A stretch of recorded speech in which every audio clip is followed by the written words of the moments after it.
Bismillahirrohmanirrohim. Assalamualaikum warahmatullahi wabarakatuh. Selamat pagi anak-anak, semoga kalian hari ini sehat selalu. Amin, amin, ya robbal alamin. Sebelum kita mulai belajar, mari kita berdoa terlebih dahulu. Bismillahirrohmanirrohim. Nawaina ta'aluma liridollohi ta'ala wali izalatil jahli wa ihyaiddin raditu billahi robba wabil islamid dina wabi muhammadin nabiyya wa rasulah robbi zidni ilmu warzuqni fahma. Amin. Terima kasih. Baiklah anak-anak, kalian pasti suka menjadi anak yang baik, jujur, amanah, selalu hormat, dan patuh kepada orang tua dan guru. Tahukah kalian, keuntungan menjadi orang yang baik? Ayo ikuti pelajaran ini. Insya Allah, kalian akan menjadi anak baik, yang disayang oleh Allah. Bapak punya cerita untuk kalian, tolong disimak, agar kalian tidak gagal faham. Pada suatu malam, Khalifah Umar ditemani pengawalnya, berkeliling negeri, untuk melihat dari dekat, kehidupan rakyatnya.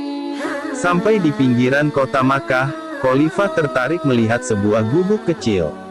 Beliau mendengar suatu percakapan. "Anakku, malam ini, kambing kita mengeluarkan susu, sedikit sekali. Ini, tidak cukup, untuk memenuhi permintaan pelanggan besok pagi," keluh wanita itu, kepada anaknya. Dengan tersenyum, anak gadisnya itu menghibur, "Ibu, tidak usah disesali. Inilah rezeki yang diberikan Allah kepada kita hari ini. Semoga besok, kambing kita mengeluarkan susu yang lebih banyak lagi. Namun, aku khawatir para pelanggan tidak mau membeli susu kepada kita lagi. Bagaimana kalau susu itu, kita campur air, supaya kelihatan banyak," kata sang ibu. "Jangan Bu," gadis itu melarang. "Bagaimanapun, kita tidak boleh berbuat curang. Lebih baik, kita katakan dengan jujur, pada pelanggan, bahwa hasil susu hari ini hanya sedikit. Mereka tentu akan memakluminya. Lagi pula, kalau ketahuan, kita akan dihukum oleh Khalifah Umar. Percayalah, ketidakjujuran itu, akan menyiksa hati." "Bagaimana mungkin Khalifah Umar tahu?" kata janda itu, kepada anaknya. Saat ini beliau tidur pulas di istana megah, tanpa pernah mengalami kesulitan seperti kita. Gadis remaja itu tersenyum, dan berkata, "Ibu, memang, Khalifah tidak melihat apa yang kita lakukan sekarang. Tapi, Allah Maha melihat setiap gerak-gerik makhluknya. Meskipun kita miskin, jangan sampai, kita melakukan sesuatu yang dimurkai Allah." Dari luar gubuk, Khalifah Umar, kagum dengan kejujuran gadis itu. Ternyata, kemiskinan tidak membuatnya untuk berbuat curang. Keesokan harinya, Khalifah Umar, memerintahkan beberapa orang, untuk menjemput wanita pemerah susu, dan anak gadisnya. Beliau bermaksud, akan menikahkan putranya, dengan gadis yang jujur itu. Kesimpulan dari cerita tadi adalah, Allah Subhanahu wa Ta'ala sangat senang kepada orang yang jujur, yaitu yang tulus dan lurus hatinya, tidak curang.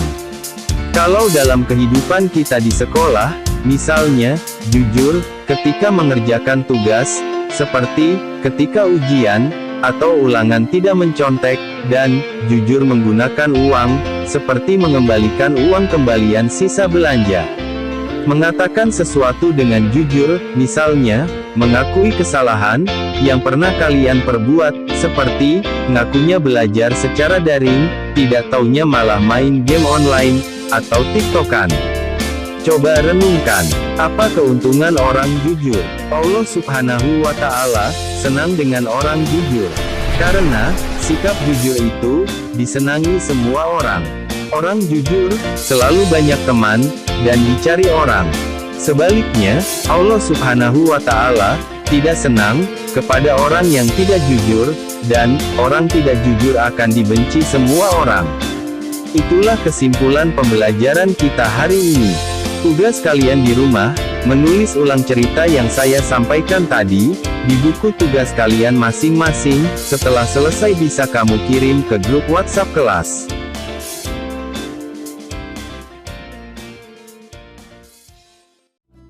Baiklah anak-anak, materi hari ini, cukup sekian dulu, kita lanjut, di pertemuan minggu depan. Tetap semangat belajar, beribadah dan berdoa. Saya akhiri, wallahul muwaffiq, ila aqwamit thoriq. Wassalamualaikum warahmatullahi wabarakatuh.